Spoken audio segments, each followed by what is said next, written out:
नमस्कार। गायत्री ज्योतिष केंद्र में आप सभी लोगों का स्वागत है। आप लोगों के लिए हमेशा ही ज्योतिष शास्त्र से जुड़ी महत्वपूर्ण जानकारी के एपिसोड हम समय समय पर प्रसारित करते रहते हैं। ज्योतिष शास्त्र की हर विधा से संबंधित जानकारी हम आप लोगों के लिए लेकर आते हैं। नवग्रह जनित उपाय, मूलभूत समस्याओं से जुड़े हुए उपाय हों, अंक शास्त्र, रत्न शास्त्र, अंग सपुरण शास्त्र, हर विधा से संबंधित जानकारी हम आप लोगों के लिए लेकर आते हैं।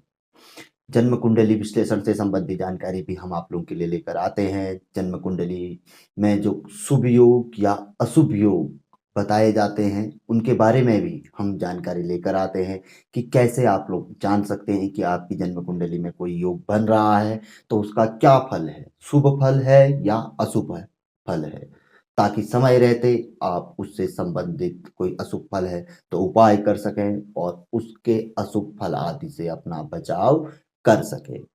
आज हम आप लोगों के लिए जन्म कुंडली में बनने वाले एक अत्यंत ही खराब, जिसे महा अशुभ योग कहा जाता है, जिस योग के कारण अवश्य ही व्यक्ति को कारागार में दिन व्यतीत करने पड़ते हैं, जिसे बंधन योग कहा गया है। एक प्रकार से कारागार योग, जेल योग भी इसे माना जाता है।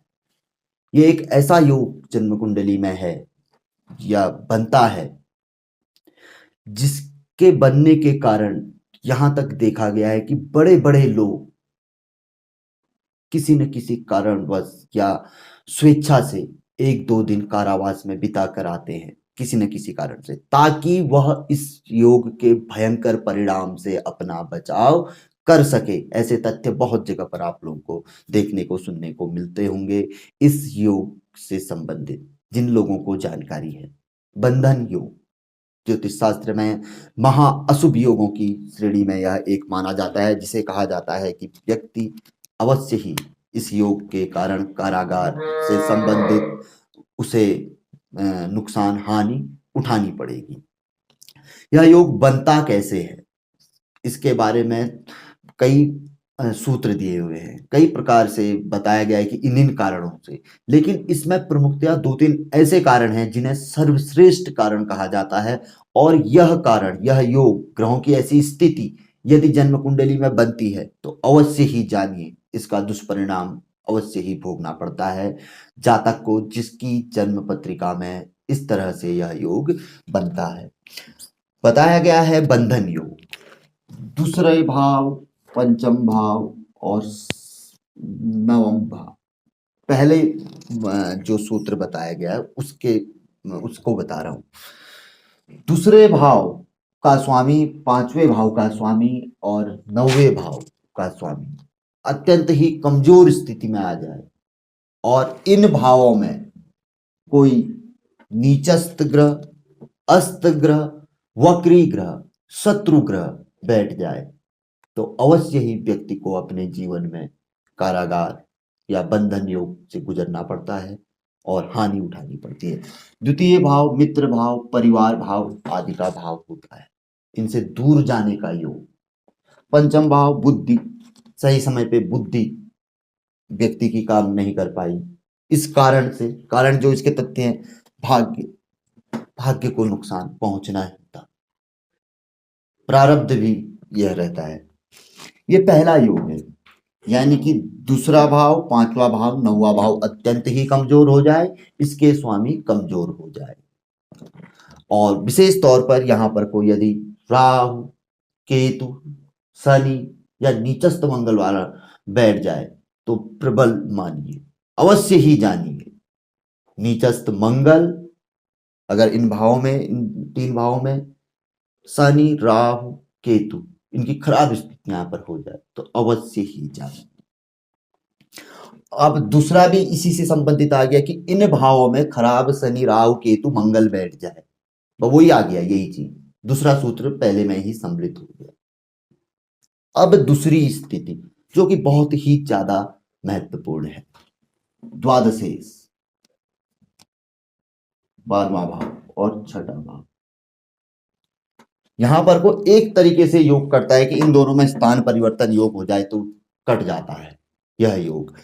अन्यथा द्वादश भाव, जिसे व्यय भाव, हानि भाव, एक प्रकार से जेल कारागार वाला भाव भी हम लोग कहते हैं, इस भाव का स्वामी अत्यंत ही कमजोर हो जाए, छठे आठवें तीसरे त्रिक भाव में कमजोर स्थिति में आ जाए, और तीसरे छठे आठवें में आ जाए, और दूसरा इस भाव में कोई कमजोर ग्रह बैठ जाए, नीचस्थ ग्रह बैठ जाए, शत्रु ग्रह बैठ जाए, अस्तवक्री ग्रह बैठ जाए, तो यह योग जाना जाता है। यहां पर कोई यह योग और महत्वपूर्ण हो जाता है कि इस भाव में कमजोर मंगल, नीचस्थ मंगल, शत्रु ग्रही मंगल, या इस भाव का स्वामी होकर मंगल कहीं पर को बहुत खराब स्थिति, नीचस्थ स्थिति में बैठ जाए, तो अकेला यही भाव व्यक्ति को बंधन योग में बांध देता है। अकेला यही,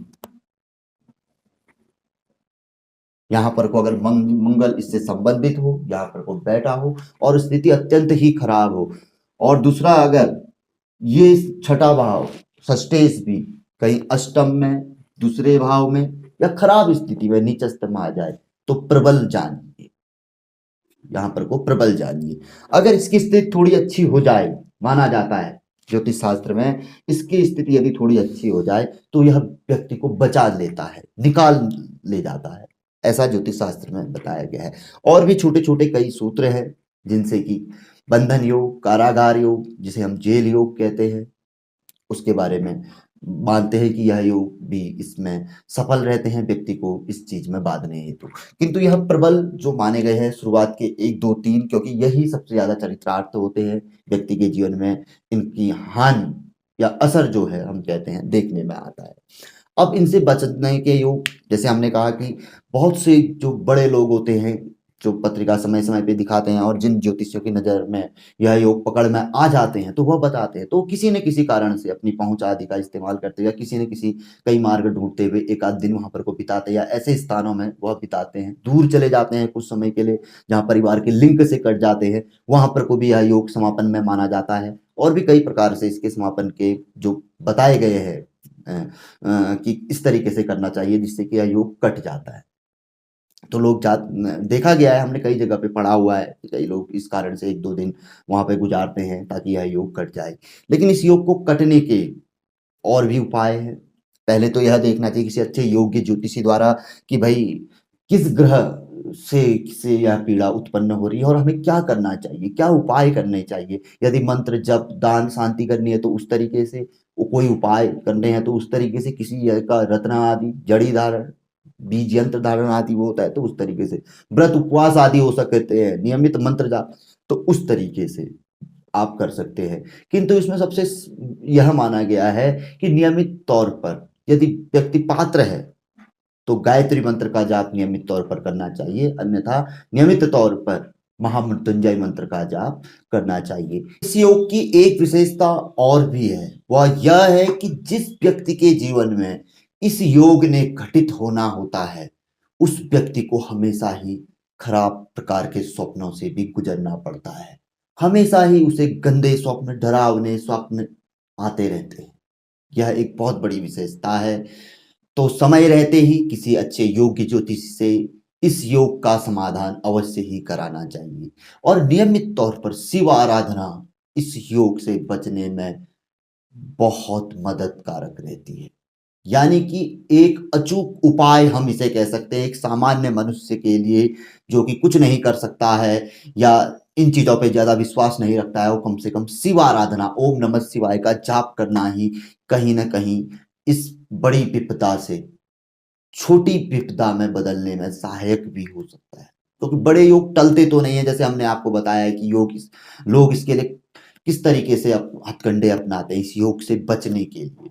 किंतु इसका सबसे बड़ा शास्त्र के अनुसार जो उपाय है वह यही है कि आप अपने जन्म पत्रिका में जो इस तरीके के खराब ग्रह उनसे संबंधित उपाय कर उनका समाधान करें, और जो ऐसे उपाय होते हैं जिन्हें नियमित दिनचर्या में हम कर सकते हैं उन्हें अपनाएं, और इस महा कष्टकारी बंधन योग, कारागार योग, जेल योग से मुक्ति प्राप्त करें। तो यह जानकारी काफी अच्छी थी, और विशेष तौर पर पहली बार हम इसे आज प्रसारित कर रहे हैं आप लोगों के लिए। तो यदि पसंद आए तो ज़रूर आगे बढ़ाकर आप इसे शेयर कर सकते हैं। नए लोगों से हमेशा ही आग्रह रहता है कि जुड़िए गायत्री ज्योतिष केंद्र के साथ, चैनल को सब्सक्राइब करें, बेल आइकन दबाएं। बहुत अच्छी जानकारी है, कहीं ना कहीं आप लाभान्वित रहेंगे। बहुत सी जानकारी आपके जीवन में परिवर्तन भी ला सकती है। तो मिलेंगे ऐसी किसी बहुत अच्छी जानकारी के एपिसोड के साथ अगले वीडियो में। तब तक के लिए नमस्कार। जय श्री राम, जय श्री कृष्णा, ओम नमः शिवाय।